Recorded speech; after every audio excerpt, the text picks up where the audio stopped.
하나님의 말씀은 룻기 1장 19절에서 22절의 말씀입니다.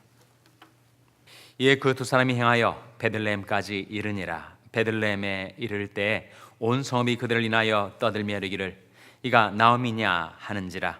나오미가 그들에게 이르되 나를 나오미라 칭하지 말고 마라라 칭하라. 이는 전능자가 나를 심히 괴롭게 하셨음이니라. 내가 풍족하게 나갔더니 여호와께서 나로 비어 돌아오게 하셨느니라. 여호와께서 나를 징벌하셨고 전능자가 나를 괴롭게 하셨거늘 너희가 어찌 나를 나오미라 칭하느뇨 하니라. 나오미가 모압 지방에서 그 자부 모압 여인 룻과 함께 돌아왔는데 그들이 보리 추수 시작할 때 베들레헴에 이르렀더라. 아멘. 할렐루야. 서로에게 평강의 복을 기원하는 마음으로 샬롬 인사 나누시기 바랍니다. 샬롬. 샬롬. 오늘도 수요 새벽 기도에 잘 나오셨습니다. 교회와 이웃, 교회 학교를 위한 수요 중보 기도 모임이 6시 50분부터 중보 기도실에서 이어집니다. 오늘은 저녁 시간 수요 예배 특별한 행사가 있습니다. 그 행사 여러분을 모두 초청하고 싶습니다. 우리 제갈수망 집사님이 일부 성가대 주의자이신데 그 부주의자로 섬기는 한인 기독 합창단, 제갈수망 집사님이 그 합창단의 부주의자란 말이죠. 그 한인 기독 합창단이 우리 교회를 오늘 방문해서 특별한 연주회를 갖습니다. 성탄절을 앞두고 크리스마스 캐롤과 성가곡 12곡을 불러요. 이 합창단은 합창단원이 악기 연주자까지 포함해서 한 50여 명이 오늘 우리 교회에 옵니다. 높은 음악성을 가지고 있는 합창단. 제갈수망 집사님 유유상종 아니겠어요? 정말 음악에 조예가 있는 그런 연주자들, 보컬리스트와 연주자 합해서 52명이 우리 교회를 방문하는데 여러분 자녀들과 함께 오세요. 그리고 이웃에게도 초청하셔서 함께 오셔서 정말 성탄절의 기쁨 그리고 풍성한 찬송의 은혜를 받으시는 시간이 되시기를 바랍니다. 저녁 7시 반에 시작해서 약 1시간가량 진행이 되는 이 찬양제 여러분을 초대합니다. 초청합니다. 오셔서 함께 은혜를 받으시고 찬송으로 영광 돌리시기를 바랍니다. 오늘 본 말씀해 보시면 이제 나오미가 그 며느리 룻과 함께 베들레헴에 당도하는 장면을 보여주고 있습니다. 19절에 보시면 이에 그 두 사람이 행하여, 두 사람이 누구겠어요? 바로 나오미와 룻이겠죠. 두 사람이 행하여 베들레헴에 이르니라. 베들레헴에 이를 때 온 성읍이 그들을 인하여 떠들며 이르기를 이가 나오미냐 하는지라. 그러니까 10여 년 만에 돌아온 나오미를 사람들이 반기면서 나오미가 아니냐라고 했을 때 나오미가 이렇게 대답을 합니다. 20절에 보시면 나오미가 그들에게 이르되 나를 나오미라 칭하지 말고 마라라 칭하라. 이는 전능자가 나를 심히 괴롭게 하셨음이니라. 나를 나오미라 칭하지 말고 마라라 칭하라. 히브리 이름에는 뜻이 있어요. 우리 한국 이름에도 한자어다 보니까 뜻이 있지 않습니까? 순수 한글어에도 한글의 이름에도 뜻이 있죠. 그런데 이 히브리어의 나오미라는 그 이름의 뜻이 뭐라고요? 나오미는 기쁨, 희락, 즐거움 이런 뜻입니다. 나오미는 희락이란 뜻인데 나를 희락이라고 하지 말고 마라라 칭하라. 마라의 뜻은 뭐예요? 마라는 괴로움입니다. 어떻게 히브리어들 그렇게 잘 아십니까? 저는 어렵게 그 뜻을 발견했는데 여러분은 척척 대답을 하니 나오미와 마라에 번호가 붙여져 있는 성경을 가진 분들이 계실 거예요. 그러면 나오미에는 제 성경에는 1번이라고 작은 번호가 붙여져 있는데 밑에 보니까 희락 이렇게 나오죠. 또 마라에는 제 성경에는 2번이라고 붙여져 있는데 여러분 다른 번호가 붙여져 있을 수도 있습니다. 하여튼 번호가 있을 때는 그 밑에 각주 풋노트를 보시면 마라 뭐라고 나온다고요? 괴로움이라고 나와요. 그러니까 나오미가 대답하는 말이 베들레헴 사람들한테, 자, 옛날에 함께 살았던 고향 사람들이죠. 고향 사람들이 한 10여 년 동안 안 보이던 사람이 돌아왔으니 정말 환영을 하고 반겼지만, 나오미는 나를 나오미라고 칭하지 말고 마라라 칭하라. 마라가 사실 성경에 한번 또 나왔습니다. 출애굽기에 나오죠. 마라는 쓴 물이죠. 쓴 물. 이스라엘 백성이 사막에서 오아시스를 발견한 줄 알고 좋아했는데 가봤더니 그 물이 너무 썼어요. 쓴 물이라는 뜻의 마라, 인생의 쓰디쓴 물을 마신 이 나오미의 고백이죠. 출애굽기에서 그 마라의 물가에서 사람들이 그 쓴물 때문에 불평이 나오고 원망이 터져 나왔을 때, 그때 모세가 그 마라의 물가에 뭘 던집니까? 나무를 던져요. 나무를 던졌더니 쓴물이 뭐가 됐어요? 단물이 되었죠. 그 모세가 그 쓴물에 던져 넣어 단물로 만든 그 나무는 뭘 상징하겠습니까? 그것이 바로 십자가 아니에요. 십자가. 십자가는 인생의 쓴물을 단물로 바뀌게 합니다. 필그림스 프로그레스라고 하는 철로 역정에서 주인공 크리스찬이 무거운 인생의 짐을 등에 지고 그야말로 고달프게, 괴롭게, 비참하게 이 세상을 걸어가다가 그 인생의 무거운 짐이 훌러덩 벗겨져 나갔을 때, 언제 그렇게 되었다고요? 십자가를 바라보았을 때. 십자가 앞에서 우리 인생의 무거운 짐이 벗겨져 나가고 인생의 쓴물이 단물로 화게 된다 하는 거죠. 그런데 지금 나오미가 왜 자기를 말하라고 그렇게 불러달라고 하는 거예요? 그 이유가 20절 하반절에 나오지 않습니까? 이는 전능자가 나를 심히 어떻게 하셨다고요? 괴롭게 하셨으니, 괴로움이라는 뜻의 말하라고 나를 불러달라고 얘기를 하고 있는 이 나오미 마음속에, 이건 하나님께서 나를 심히 괴롭게 하신 것이다. 그 사연이 뭐예요? 그 다음 절에 나오지 않습니까? 내가 풍주하게 나갔더니 여호와께서 나로 비어 돌아오게 하셨나니. 경제적인 것뿐만 아니죠. 온 가족, 단란한 나오미 가정, 남편과 두 아들을 데리고 정말 경제적으로도 유복했고 가정적으로도 단란했던 이 가정이 나갈 때, 베들레헴에서 떠날 때는 그렇게 풍족했는데 내가 빈손으로 돌아오게 되었다. 남편도 잃고 두 아들도 잃고 경제적으로도 정말 이민생활 10년 속에 아무것도 건진 것이 없이 빈손으로 돌아오게 되었으니, 이는 여호와께서 나를 징벌하셨고 전능자가 나를 괴롭게 하신 것이 아닌가. 그러니 너희가 어찌 나를 나오미라 칭하느뇨 하니라. 그렇게 나오미가 말하고 있습니다.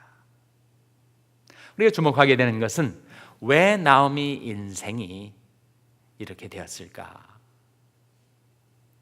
물론 하나님께서는 나오미에게 남아있었던 신앙, 하나님을 신뢰하고 의지하는 그 믿음 보시고 합력하여 선을 이루어 그 며느리를 통해서 손자를 안게 되고, 그리고 그 손자 가운데, 후손 가운데 다윗 왕이 태어나고 예수 그리스도가 탄생했으니 그야말로 하나님께서 합력하여 선을 이루어 주신 거죠.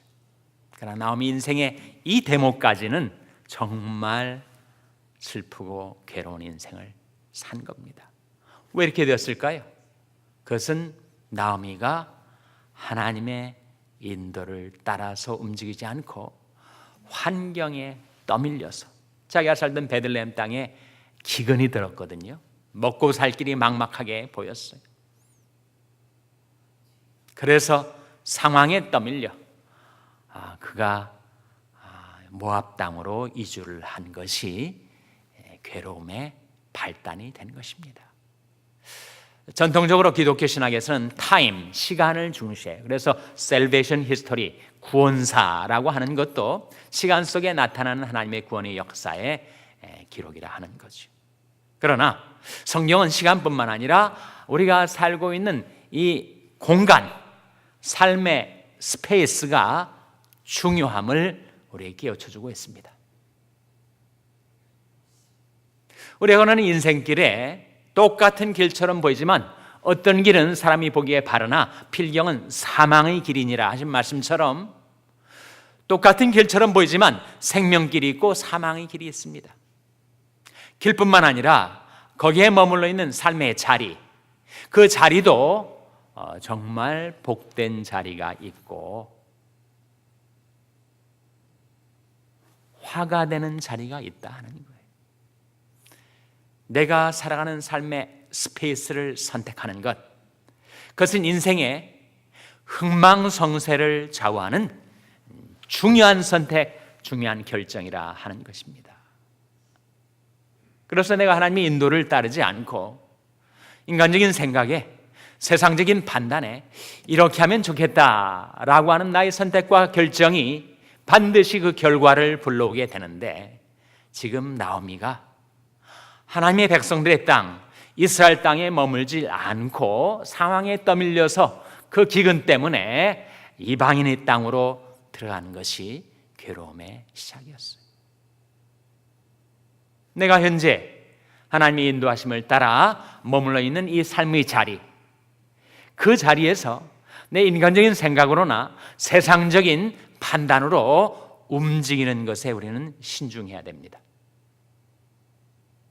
가봤다가 아니면 돌아오면 되지, 그렇게 되는 것이 인생이 아니지 않습니까?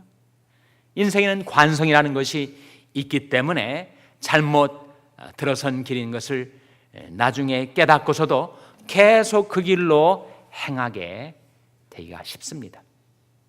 그러니 내가 지금 하나님의 인도하심을 따라 여기까지 왔으면 이 공간을 바꾸어 다른 공간으로 옮길 때 우리는 신중해야 됩니다.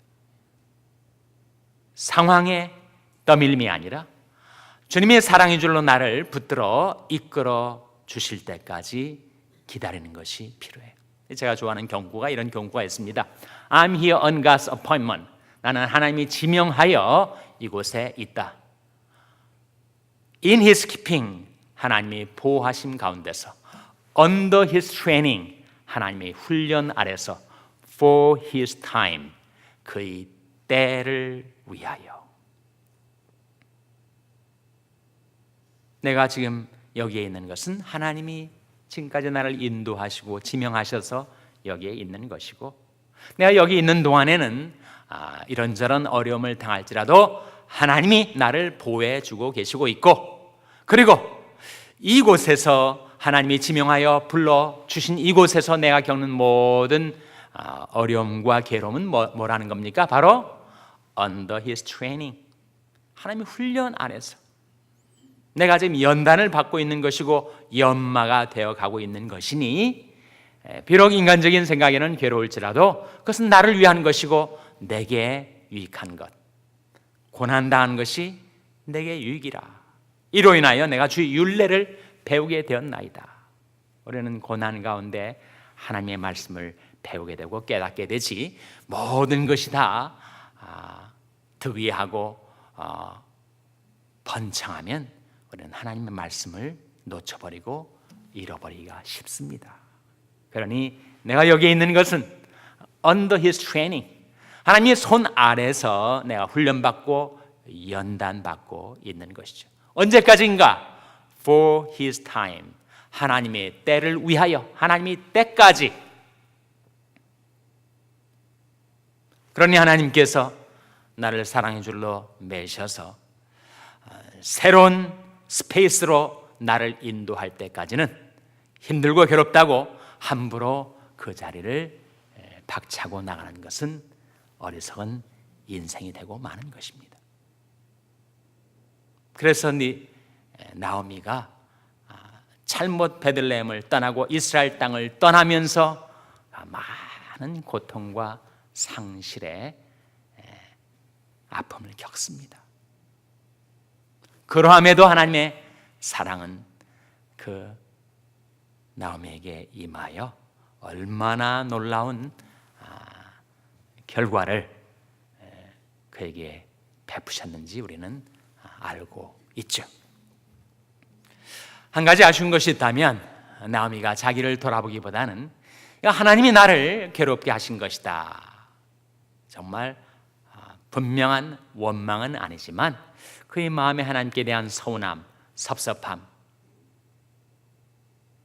그래서 그 언어로 나타난 것은 정말 원망조예요.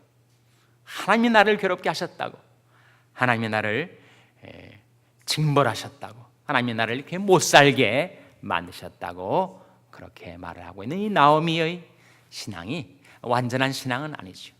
정말 그 누군가와 비교가 되는 신앙입니다.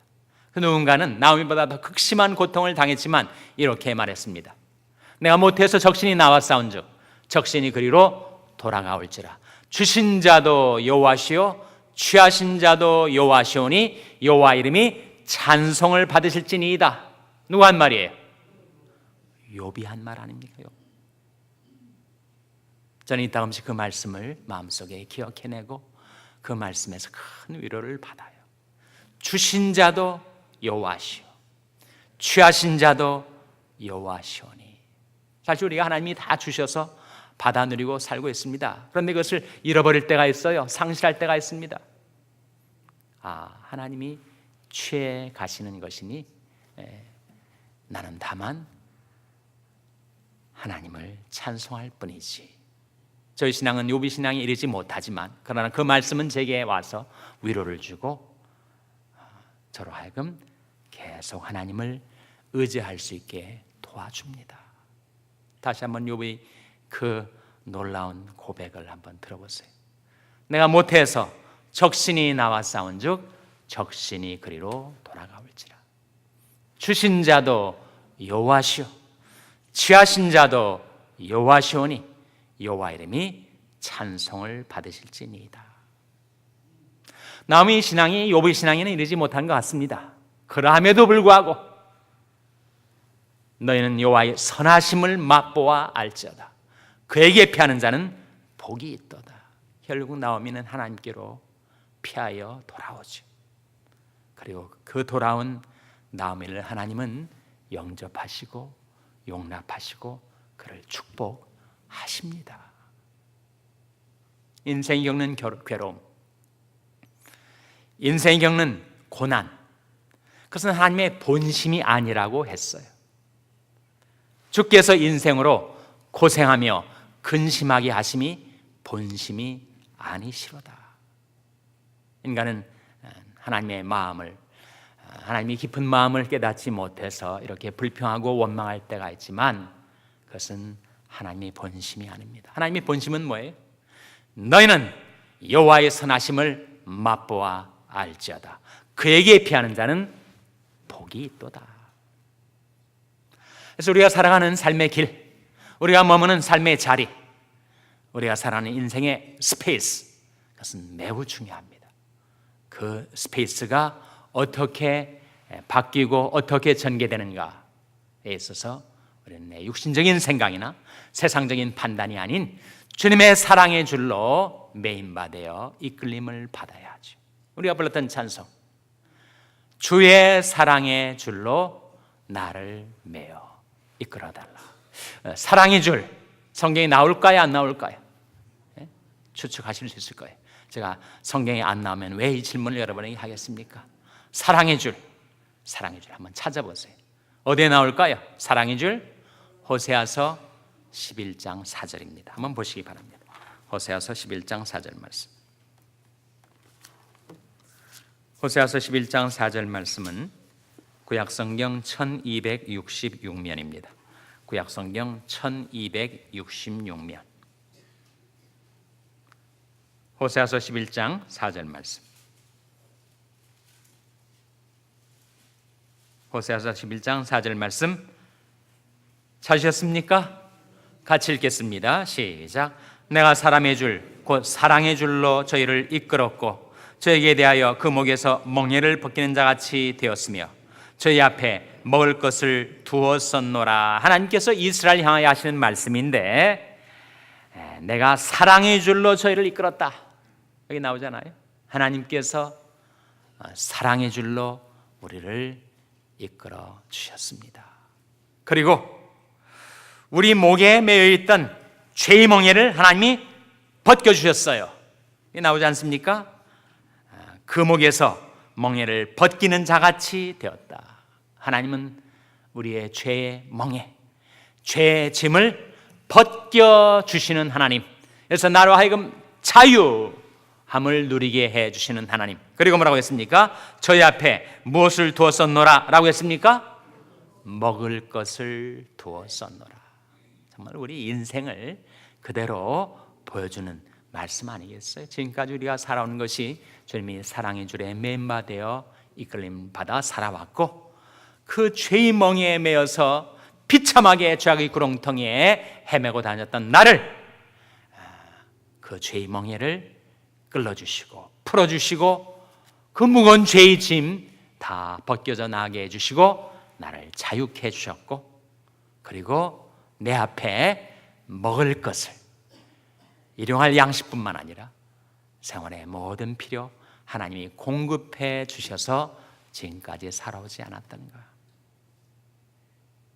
그러니 장래에도 하나님께서 저와 여러분을 주의 사랑의 줄로 매어 이끌어 주시고, 다시는 죄의 멍에가 우리를 얽매지 않도록 우리를 죄에서 자유케 해주시고, 그리고 우리 앞에 먹을 양식, 입을 옷, 살 것처 필요한 모든 것들 풍성하게 공급해 주시는 하나님의 선하심을 맛보아 알고 하나님께서 베푸시는 복을 받아 누리는 여러분 되시기를 주님의 이름으로 축원합니다. 기도하시겠습니다. 오늘 말씀 기억하며 하나님, 저희들이 주의 사랑에 줄에 매임받아요. 하나님의 사랑 의심치 않고 하나님의 능력 의심치 않고 믿음 갖고 살게 도와주시옵소서. 기도하시기 바랍니다. 우리 자녀들 위해서 기도할 때 하나님, 저희 자녀들에게 주의 사랑의 줄로 매어 이끌어 주시고 그들을 죄의 멍에 다 끊어주시고 풀어주시고 그 앞에 먹을 것을 공급하여 주시옵소서. 자녀들 위해서 기도하시기 바랍니다. 병상에 있는 연약한 지체들 위해서 기도해 주시기를 바랍니다. 주님의 사랑의 능력으로 그 모든 질병의 멍에를 끊어주시고 풀어주시고 치료해 주시고 자유케 해달라고 기도해 주시기 바랍니다. 우리 샬롬교회를 위해서 기도할 때 하나님, 저희 샬롬교회가 오직 주의 사랑의 줄에 매임받아 이끌림을 받는 교회가 되게 해달라고 기도해 주시기 바랍니다. 여러분이 생업을 위해서 기도하시고 니카라구아 이동홍 선교사님을 위해서 또 다가오는 니카라구아 전도대회를 위해서 기도해 주시기를 바랍니다. 하나님이 아침에 하나님 앞에 나온 죄들을 성령으로 충만케 하여 주시옵소서. 이런 제목들로 우리 합심해서 기도하겠습니다.